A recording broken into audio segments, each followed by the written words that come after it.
네, 오늘 함께해 주실 두 분입니다. 이종훈 시사평론가, 최진봉 성공회대 교수 모셨습니다. 어서 오십시오. 안녕하세요. 네, 안녕하세요. 윤석열 대통령이 정치개혁의 화두로 중대선거구제 개편을 꺼내 들었습니다. 김진표 국회의장도 바로 화답했는데, 자, 윤 대통령이 새해 벽두부터 선거제 개편을 꺼내든 이유가 좀 궁금합니다. 이종훈 평론가님, 어떤 속내라고 보세요? 네, 제가 관심법을 써서 딱 좀 들어봤거든요. 예. 근데 첫 번째 이유는 역시 지금 이 차기 전당대회하고 관련이 예. 있다. 그래서 다 아시다시피 지금 뭐 윤석열 대통령이나 뭐 이 친윤계 내에서는 친윤계 당 대표 만들기를 하고 있잖아요. 네. 이제 김장연대 그래서 이제 예. 김기현 전 원내대표를 당 대표로 어떻게든 만들어 보려고 상당히 지금 공을 들이고 있는 예. 그런 상황인데 그거하고 관련이 깊은 카드다. 이렇게 생각해요. 어떻게 연관이 왜냐하면 되어 있습니까? 그러니까 이른바 김장연대의 최대 취약점. 그래서 나머지 이제 그 비윤계 후보들이 공격을 하는 가장 핵심적인 포인트가 뭔가요? 김기현 의원이 좀 뭐 수도권에서 부족하다는 약하다. 거 아닙니까? 예. 수도권에서 그렇죠. 이제 득표력이 지역이니까. 없다 이거거든요. 예. 자, 그런데 이 중대선거구제를 도입하게 되면 예. 그 문제가 해결이 되는 거예요. 네. 그래서 수도권에서 이제 더불어민주당과 국민의힘이 의석수를 나눠 갖을 수 있게 되거든요. 그러니까 꼭 뭐 이 수도권 기반으로 활동해온 유승민 그쪽에서 인기가 좋은 유승민 뭐 전 의원이라든가 국민의힘 지금 수도권 17석인가요? 예. 그죠? 안철수 의원이라든가 예. 이런 사람들이 당 대표가 안 되더라도 네. 이거면 해결이 된다 하는 이제 그런 약간 희망을 줄 수 있는 네. 그런 대목이 좀 있는 거죠. 그리고 예. 실제로도 그렇게 만약에 이 중대선거구제가 도입이 되면 민주당이 의석수를 일부를 좀 나눠주게 되는 그런 그렇죠. 상황이 올 수 있어요. 그게 이제 하나 있고요. 또 다른 하나는 뭐냐면 호남 공약하고 관련이 깊다라고 네. 생각합니다. 그러니까 아시다시피 호남은 이제 민주당의 텃밭이기도 하고 그렇죠. 또 호남 그 민심이 수도권에 있는 그 호남 출신 인사들에게도 상당한 영향력을 미쳐요.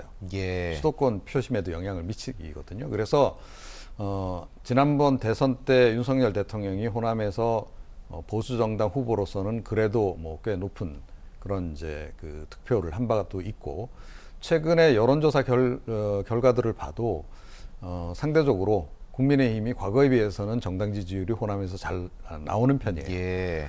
그리고 반대로 이제 더불어민주당에 대해서는 약간 실망하는 그런 이제 정서도 꽤 좀 많이 확산이 돼 있는 그런 상황이다. 예전에 이정현 전 의원 같은 경우 당선도 됐었고 네, 그죠? 그렇습니다. 예. 그래서 이제 일단은 이제 호남 공략하기가 훨씬 더 유리하다는 예. 거죠. 이 비례 이저 중대선거구제로 가면 현재보다는 적어도 의석수를 이제 늘릴 수 있는 거예요.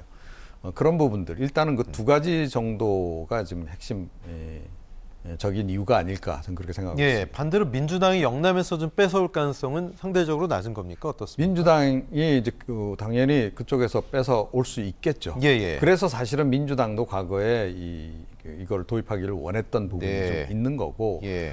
자, 그런데 그거보다 이제 그 사실은 그 영남 지역 의석수보다 수도권이 훨씬 더 많잖아요. 그렇군요. 예. 네. 그래서 따지고 보면 민주당 입장에서는 손해가 될 가능성이 굉장히 큰 카드죠. 네. 예.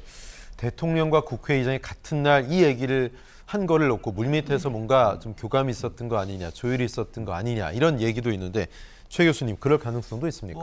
그럴 가능성이 전혀 없다고 보기가 힘들다. 네. 개인적으로 그렇게 생각하고요. 언론에 보니까 최근에 그런 보도 나왔더라고요. 국회의장이 몇 차례에 걸쳐 이 문제에 대해서 대통령께 얘기한 것이 있는 거 아니냐. 이런 예. 이제 추측성 보도들도 나오고 있는 상황이에요. 예. 그러니까 제가 볼 때는 김진표 의장 입장에서는 내각제 개헌에 약간 이제 긍정적인 평가를 하고 계신 분이고, 근데 이제 국민들이 보면 국민들은 내각제에 좀 반대 여론이 높거든요. 그렇죠. 그러다 보니까 이걸 우회적인 방법을 하는 방법이 뭐가 있을까? 소위 이제 이런 거거든요. 분권형 뭐 대통령제. 그러니까 대통령의 권한을 약간 내려놓고 의회가 좀 더 권한을 갖는 이런 형태의 권력 구조로 약간의 변화를 추구하는 방법. 그 방법이 이제 중대선거구제를 통해서 예. 그 어느 한 정당이 과반수 이상 얻지 못하는 상황. 네. 그렇게 되면 결국 여당 입장에서는 과반수 이상이 뭐 안 되게 되면 다른 정당과 연합 정당 또는 연합 전선을 펴야 되는 상황이 되는 거거든요. 예. 그랬을 때 의회의 역할이 어느 정도 더 무게가 실리는 쪽으로 가는. 그러니까 대통령과 의회가 권력을 좀 나눠 갖는 그런 그런 형태의 그러니까 완전한 내각제는 아니지만 네. 내각제의 성격이 일정 부분 반영된 권력 구조의 개편을 원하고 있지 않나 하는 생각이 들어요. 이제 그런 네. 부분들이 결국 대통령이 이번 발언과 연계돼 있는 게 아닌가. 이게 지금 네네. 일부에서 보고 있는 시선이고 예. 일부 이제 뭐 그 김진표 의장뿐만 아니라 내각제를 주장하고 추종했던 분들 이런 분들 입장에서는 중대선거구제를 좀 더 많이 띄우는 이유가 예. 결국 이런 분권형 대통령제로 저 권력 구조를 약간 변화시키려는 의도를 갖고 한 게 아닌가 이런 의심을 하고 있는 거죠. 네, 그렇군요. 지금 선거제가 87년, 88년 체제이기 때문에 선거제를 개편해야 된다에는 정치권 모두 대체로 공감인데 여야 모두 당내 반응은 좀 엇갈리고 있습니다. 일단 국민의힘은 비윤계를 중심으로 환영의 목소리가 나오고 있고 친윤계는 아직까지 침묵하고 있습니다. 왜 이런 온도차가 나는 걸까요? 이게 사실은 어떤 특정 계파라기보다는 의원 개개인마다 처한 상황이 사실은 다 예. 달라서 반응이 다 다르게 나올 수 있는 네. 겁니다. 그러니까 수도권이냐 아니면 저기 뭐 상대적으로 안전한 본인들의 텃밭의 지역구를 예. 가지고 있느냐 이거에 따라서 이제 상당히 다른 거예요. 그러니까 조금 전에 말씀하셨듯이 예를 들어서 이제 뭐 그 TK나 PK 지역 같은 경우에는 만약에 중대선거구제를 도입하면 지금은 거기서 뭐 국민의힘 의원들이 거의 싹쓸이 하다시피 하고 그렇죠. 있는데 일부 내줘야 돼요. 그거 좋겠습니까? 예, 맞득치 않겠죠. 뭐 당연히 그런 겁니다. 수도권에서도 이제 뭐 조금 자기에게 유리할 것 같은 사람들은 이걸 지지하지만 이제 아닌 경우도 있는 거고 그런데다가 지금 윤석열 대통령이 이번에 이 카드를 던진 그 배경에 대해서 제가 설명을 좀 드렸는데요. 예. 그러니까 윤석열 대통령 입장에서 큰 그림을 보고 이제 일단 이제 이 카드를 던진 거죠. 국민의힘에 일단 유리하다. 그리고 차기 전당대회에서 친윤계 당대표를 탄생시키는데 유리하다라고 생각해서 이 카드를 던진 건데 친윤계들조차도 그 의도를 정확하게 알고 있는 사람들이 아직까지 없는 것 같아요. 네. 그래서 지금은 굉장히 말조심하면서 좀 눈치만 보는 그런 형국이 아닌가 이렇게 생각합니다. 그렇군요. 민주당도 지금 뭐 소위 친명계, 비명계 의견이 좀 엇갈리고 있습니다.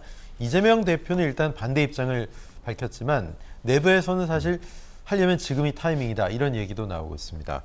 여기도 의견이 엇갈리는 게 지금 이종훈 평론가님 말씀대로 자기 지역구, 자기 계산 때문에 그럴 가능성이 있나요? 어떻게 보십니까? 그럴 가능성이 있죠. 예. 예를 들면 이제 뭐 광주 호남 지역에 이런 네. 부분에 지역구를 갖고 있는 분들 입장에서는 별로 이렇게 맞닥뜨리지 않은 부분이 예, 있을 예. 거고요. 수도권 같은 경우도 마찬가지죠. 수도권도 사실은 중대선거구제가 됐을 때 민주당이 더 불리한 상황이 될 수 있거든요. 그런 상황을 여러 가지 고려한다고 하면 본인이 속해 있는 지역구가 어디냐에 따라서 입장이 다 다를 수밖에 없고 네. 이건 본인의 당선과도 연계돼 있는 거 아니겠어요? 네. 그런 점으로 본다고 하면 상당히 그 이견이 생길 수밖에 없다. 다만 이제 저는 개인적으로 지금 이재명 대표가 반대 입장, 그러니까 반대라고 하는 게 제가 볼 때는 완전히 중대선거구제에 대한 논의 자체를 하지 말자는 개념은 아닌 것 같아요. 그러니까 지금 윤석열 대통령이 띄운 중대선거구제, 즉 다른 거 전혀 고려하지 않고 선거구제만 중대선거구제로 바꾸자, 이건 반대라고 봐요. 예. 예를 들면 지금 이재명 대표는 예전부터 계속 주장했던 권역별 비례대표제예요. 예, 그렇죠. 이건 지금도 계속 주장을 하고 있고 논의를 하려면 이 부분도 함께 끼워서 논의가 돼야 된다. 그러니까 선거구제 개편으로 끝나지 말고 권역별 비례대표제처럼, 왜냐하면 소선구제에서 가장 문제로 지적되는 게 뭐냐면 사표가 너무 많다는 거예요. 그렇죠. 만약에 51대 49로해서 51% 가는 사람이 이기면 49%는 어디 가는 거냐. 네. 그걸 권역별 비례대표제로 보완을 하자라고 하는 주장을 하고 있는 건데, 그래서 아마 민주당 입장에서는 선거제 개편의 논의는 시작하되 이게 그냥 단순히 중대선거구제로 바꾸는 것만으로 모든 게 해결될 수 있는 문제는 아니다. 예. 왜냐하면 중대선거구제도 문제가 있는 부분이 있거든요. 그래서 이런 부분들을 보완할 수 있는 방안도 함께 논의하는 쪽으로 가자고 주장을 하고 있는 걸로 예. 보여지기 때문에 아마 야당 입장에서는 제가 볼 때 논의 자체를 거부할 것 같지는 않습니다. 그러니까 예. 논의는 하되 선거구제 개편으로 끝나지 말고 이참에 선거구제 개편과 함께 소선구제와 중대선거구제가 갖고 있는 단점들을 보완할 수 있는 추가적 방안들도 함께 논의가 되는 쪽으로 아마 논의를 시작하지 않을까 이렇게 생각을 합니다. 네.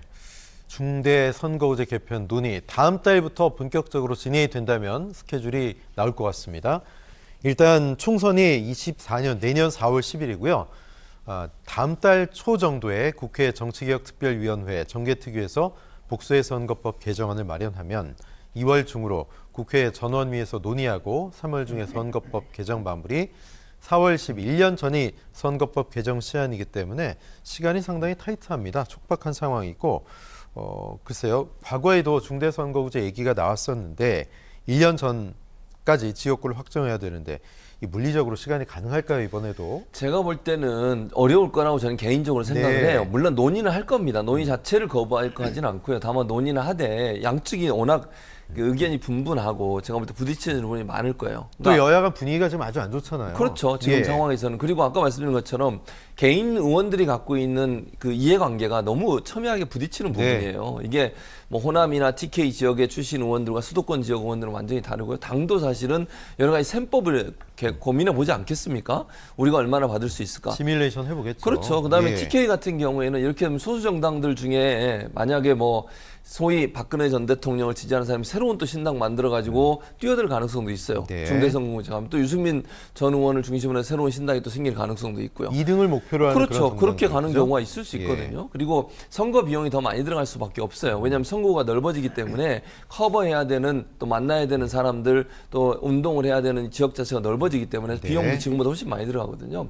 이런 여러 가지 논의 때문에 논의는 가능하지만 시간이 일단 촉박하고요. 여야가 셈법이 다르기 때문에 제가 볼 때 쉽게 선거구제 개편이 소선거구제에서 다음 총선에 중대선거구제로 바뀔 가능성은 저는 개인적으로 좀 낮다고 보고요. 예. 물론 논의하는 과정에 서로가 의견이 일치가 돼서 보완하는 장치까지 함께 하면서 변화한다면 가능할 수 있겠지만 지금의 상황으로 본다고 하면 그리 쉽지만 않을 거다 이런 생각이 듭니다. 네, 300석 가운데 비례대표가 47석, 15.7%인데 뭐 쉬운 거는 계속 얘기가 나왔던 연동형 권역별 비례대표제 손보는 것일 수 있는데 글쎄요, 지금 시간이 없다고 보세요? 아니면 비례대표제 손보는 게 낫다고 보십니까?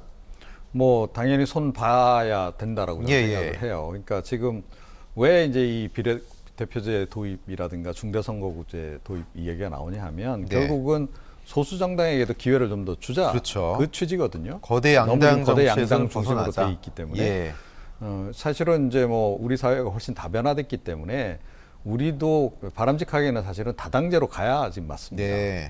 그래서 이제 그런 식으로 이제 일단은 뭐 당장 다당제로 넘어가기가 어렵다라고 한다면 이런 비례대표를 늘린다든지 또는 중대선거구제를 도입해서라도 일부 소수당이라도 좀 이렇게 숨을 쉴 틈을 좀 주는 것, 이제 그런 것들이 이제 필요하다 하는 이제 대의명분에는 다들 공감을 해요. 네. 그런데 실제로 양당의 속내는 그렇지 않다 하는 거죠. 지난번 선거법 개정 우리가 다 보지 않았습니까? 예.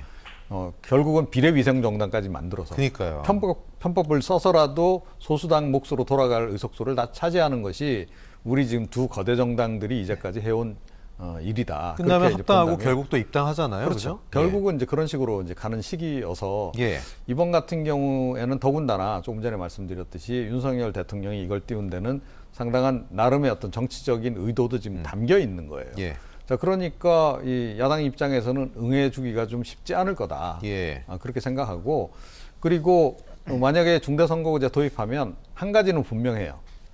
가장 확실하게 한 가지 분명한 게 뭐냐 하면 민주당은 의석수를 잃을 조금 어떤 형태로든 의석수가 줄어들 가능성이 굉장히 높아진다라고 하는 거. 이재명 대표가 일단 뭐 예. 반대 의사 밝힌 게 그 부분과도 연동이 돼 있겠죠. 그렇죠. 네. 그러니까 당내에서는 당연히 그 부분 우려를 예. 지금 하는 겁니다. 사실은 지금 정도면 거의 뭐 모든 지역에서 지금 압도적으로 지금 다수 의석을 지금 차지하고 있는 그런 그 상황이라고 봐야 되잖아요. 네. 아마 앞으로도 어떤 선거를 통해서도 이렇게 좋은 성적을 거두기는 어려울 거다라고 전 보는데. 뭐 180석 가까이 나왔었으니까. 그렇죠. 지난번에. 그런데 이게 이제 중대선거구제 도입하게 되면 또는 이제 그 비례대표제 또 인원수를 확대를 하게 되면 예. 확실하게 줄어드는 거죠.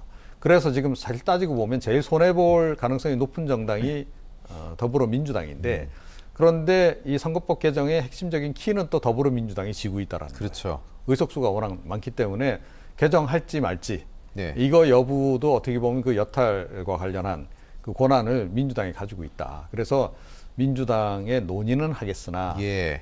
제가 보건대는 별로 진척은 안 될 것이다. 그리고 논의를 해서 뭐 극히 일부 뭔가를 좀 도입할 수는 있겠죠. 비례대표 숫자를 조금 늘리는 정도, 네네. 예컨대 이런 정도는 해볼 수는 있을 텐데 그걸 하더라도 이번에도 선거법 개정 시한 다 넘기고 그러고 나서 뭐 거의 선거에 임박해서 결정하지 않을까 그렇게 네. 생각을 합니다. 결국 지금 뭐 당장의 계산법은 민주당이 좀 불리할 수 있겠지만 명분 자체는 좀 반대하기는 어렵지 않을까 그런 생각도 드는데 교수님 어떻게 보세요? 그러니까 이게 사실 이제 그 문제가 민주당으로서는 상당히 부담스러운 딜레마겠죠. 부분이에요. 예. 왜냐하면 윤석열 대통령이 마치 정치 개혁을 그 선도하는 입장에 그러니까 있는 이끌어 것처럼 나간 것 같은 이게 던졌거든요, 모양새가 되니까. 이슈를. 그러니까 예. 이 이슈를 먼저 던졌어야 되는데 그러지 못한 부분이 좀 늦은 부분이 있고, 그래서 이걸 만약 안 된다고 얘기하기가 어려운 상황이에요. 네. 일단 띄우는 거니까 정개특위에서 논의는 분명히 될 겁니다.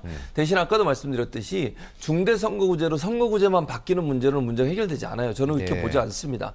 소선구제도 장단점이 있고요. 중대선거구제도 장단점이 있어요, 분명히.